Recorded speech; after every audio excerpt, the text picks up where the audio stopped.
जय श्री कृष्णा दोस्तों। किसी नगर में एक सेठ और सेठानी रहते थे। सेठ पहले तो बहुत मालदार था, बहुत पैसे वाला था।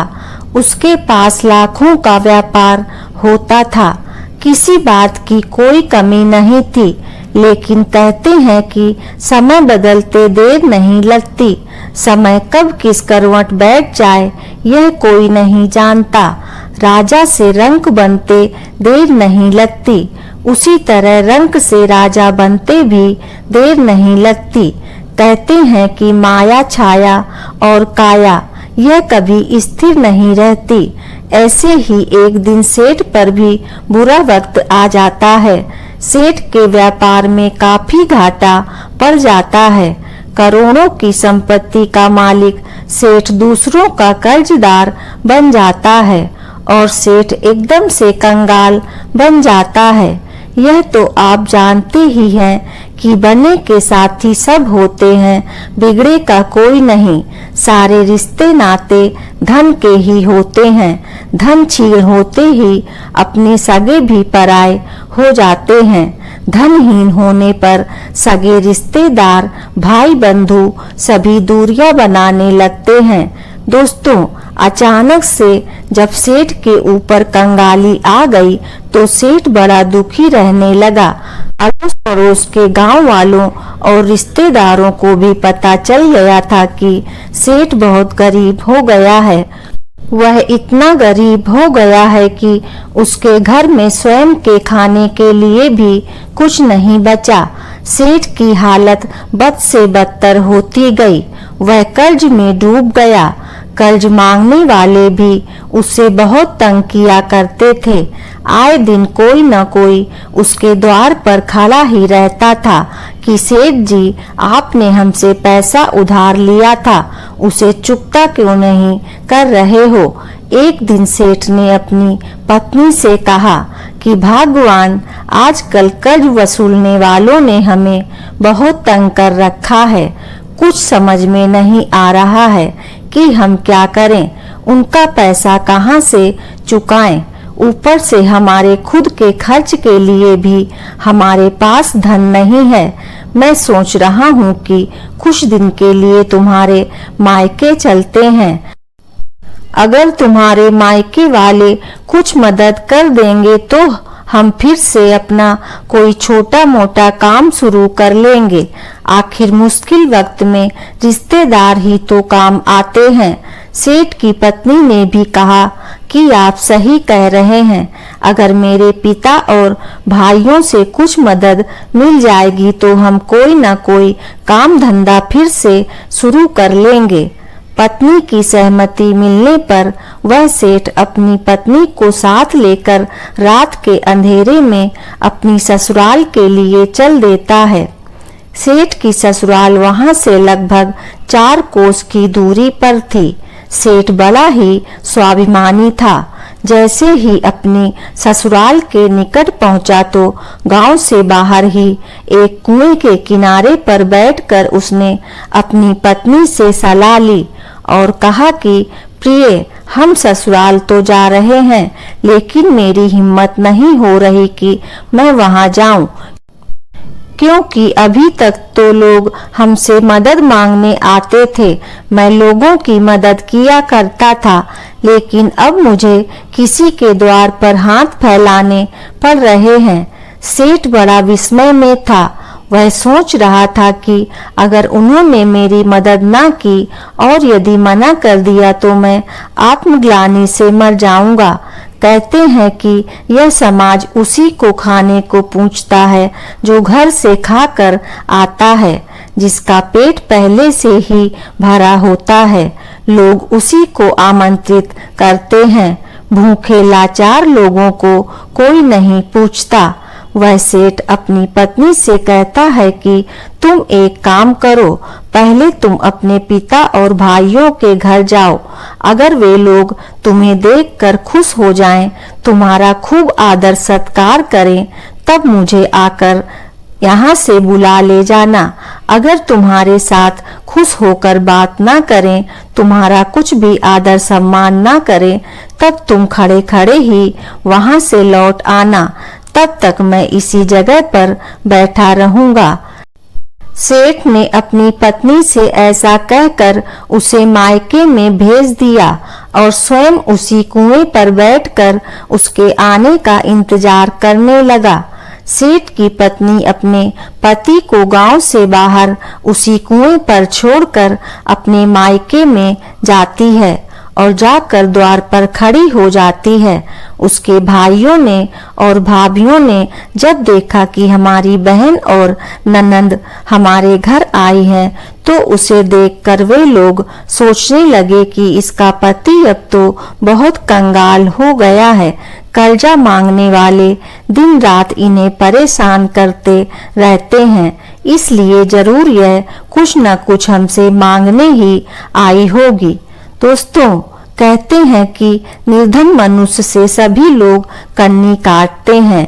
सेठ की पत्नी अपने मायके में आंगन में काफी देर तक खड़ी रही। किसी ने उसका सत्कार करना तो दूर, उसे बैठने तक को नहीं पूछा।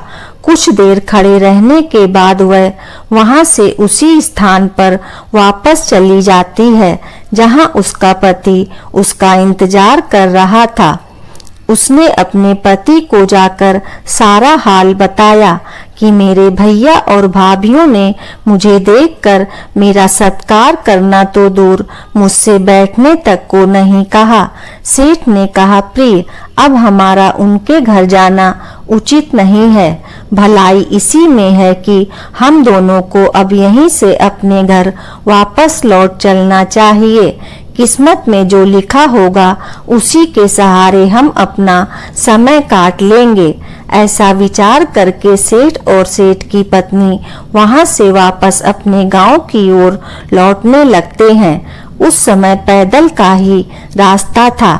चलते चलते जब वे अपने गांव के समीप पहुंच गए थे, तभी सेठ की पत्नी रास्ते में गिर पड़ती है, क्योंकि वह गर्भवती थी और ज्यादा चलने की स्थिति में नहीं थी। अत्यधिक दूर चलने के कारण सेठ की स्त्री को प्रसव का दर्द उठ गया था। उसने तुरंत अपने पति से कहा कि मुझको रास्ते से उठाकर पास के खेत में ले चलो। सेठ अपनी पत्नी को उठाकर वहीं पास में स्थित एक बाजरे के खेत में ले जाता है। बाजरे के खेत में जाकर सेठ की पत्नी ने एक लड़के को जन्म दिया। थोड़ी देर बाद जब सेठ की पत्नी होश में आती है, तब उसने अपने पति से कहा कि बच्चे को साफ करके तुम मेरी गोद में दे दो और इस जेर को, गंदे रक्त को एक कपड़े में बांधकर खेत में जाकर गाड़ दो। सेठ ने वही किया। उस गंदगी को एक कपड़े में बांधकर उसी खेत में गाड़ने के लिए गड्ढा खोदने लगा। गड्ढा अभी थोड़ा ही खुदा था कि तभी उस स्थान पर एक कलसा दबा हुआ दिखाई दिया। सेठ ने कलसे को बाहर निकाला तो उसमें सोने की असरफियां भरी हुई थीं। सेठ उस कलश को लेकर खुशी खुशी अपनी पत्नी के पास आता है और अपनी पत्नी को बताता है कि परमात्मा ने हमारा सारा दुख दूर कर दिया है। इस बालक के जन्म के साथ ही भगवान ने हमें खूब सारी दौलत भी दे दी है। किसी ने सच ही कहा है कि जब भगवान किसी को जन्म देता है तो उसके रहने खाने का भी इंतजाम पहले से कर देता है। सोने की असरफियों से भरे उस कलसे को देखकर सेठ की स्त्री भी बड़ी खुश हो जाती है। सेठ खुशी खुशी अपनी स्त्री को साथ लेकर अपने घर आता है। उनके आने जाने के हाल को किसी अड़ोस पड़ोसी ने नहीं जान पाया था, क्योंकि उस समय रात्रि थी। आज उस कंगाल सेठ की किस्मत फिर से चमक उठी थी। कुछ ही दिनों में सेठ ने अपना सारा कर्जा उतार दिया और बचे हुए धन से अपना व्यापार फिर से शुरू कर दिया। अब तो सेठ की जिंदगी बड़े चैन से बीतने लगी। एकदम से कंगाल सेठ फिर से इतना बड़ा धनवान बन गया। यह बात उसके अड़ोस पड़ोस वालों के गले नहीं उतर रही थी। वे सोचने लगे कि कल तक जो इसके घर में खाने तक को नहीं था, कर्ज मांगने वाले इसके द्वार पर खड़े रहते थे, अचानक से इसे ऐसा कौन सा खजाना मिल गया है जो सेठ फिर से इतना अमीर बन गया है।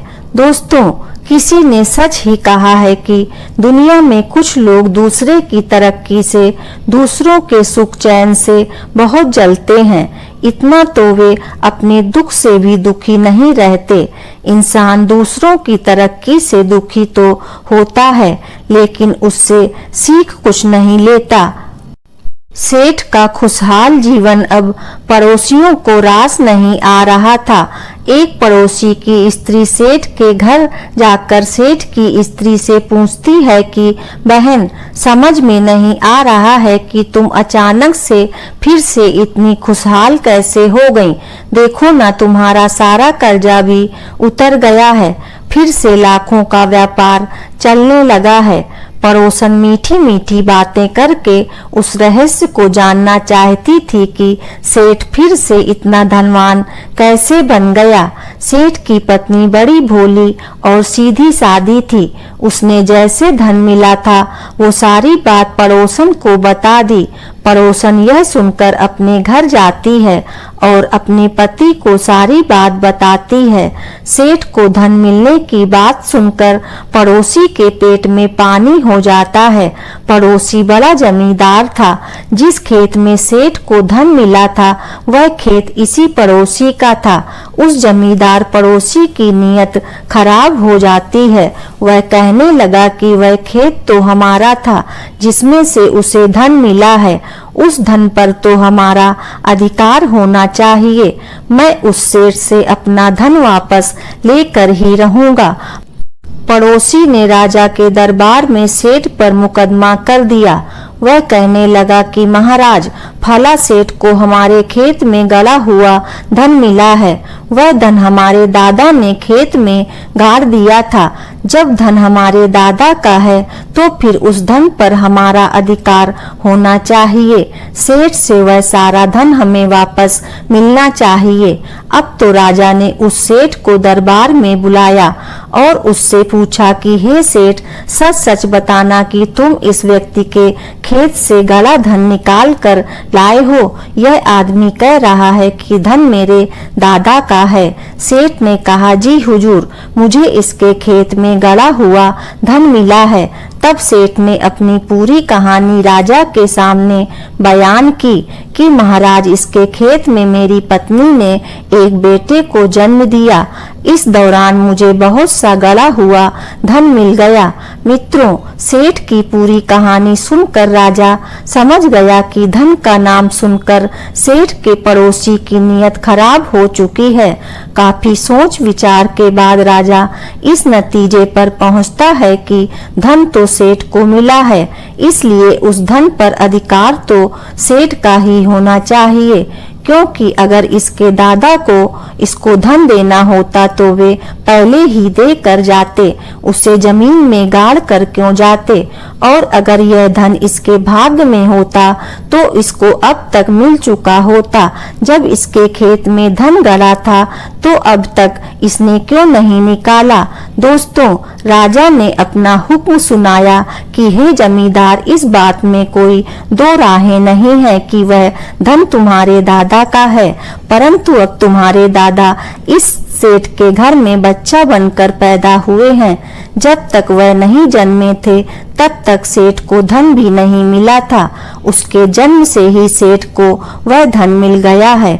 अब जितना धन सेठ ने खर्च कर दिया, अपना कर्ज चुका दिया सो कर दिया। बाकी का जो धन बचा है उस धन को अदालत में जमा करवा दिया जाएगा।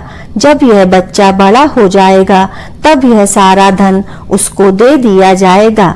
यानी कि तुम्हारे दादा का धन तुम्हारे दादा को ही सौंप दिया जाएगा। तुमने जो यह कहा था कि वह धन मेरे दादा का है, सो तुम्हारे दादा इस सेठ के घर पुत्र बनकर पैदा हुए हैं और पैदा होते ही उन्होंने अपना धन जमीन से निकाल लिया। इसमें तुम्हें कोई आपत्ति नहीं होनी चाहिए। अब दादा पर भी तुम्हारा कुछ अधिकार तो बनता ही है, क्योंकि तुम्हारे दादा अभी बालक रूप में हैं।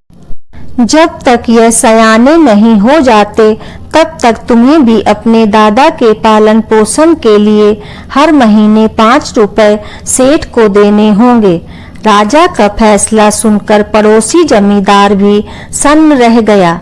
वह सोचने लगा कि यह क्या, मेरा धन मुझे मिलने की बजाय मुझे उल्टा इस सेठ को देने पड़ेंगे। लगता है मैंने धन देखकर नीयत खराब की थी, यह उसी का नतीजा है। मित्रों, वह जमींदार वहां से अपना सा मुंह लेकर लौट गया और हर महीने 5 रुपए उस सेठ को देने पड़ते थे। इसीलिए कहते हैं कि पराये धन पर नीयत खराब मत करो। दोस्तों, आपको ये कहानी कैसी लगी कृपया कमेंट करके जरूर बताएं। वीडियो पसंद आया हो तो लाइक करें और आगे के ऐसे ही वीडियो के लिए चैनल को सब्सक्राइब अवश्य करें। धन्यवाद आपका।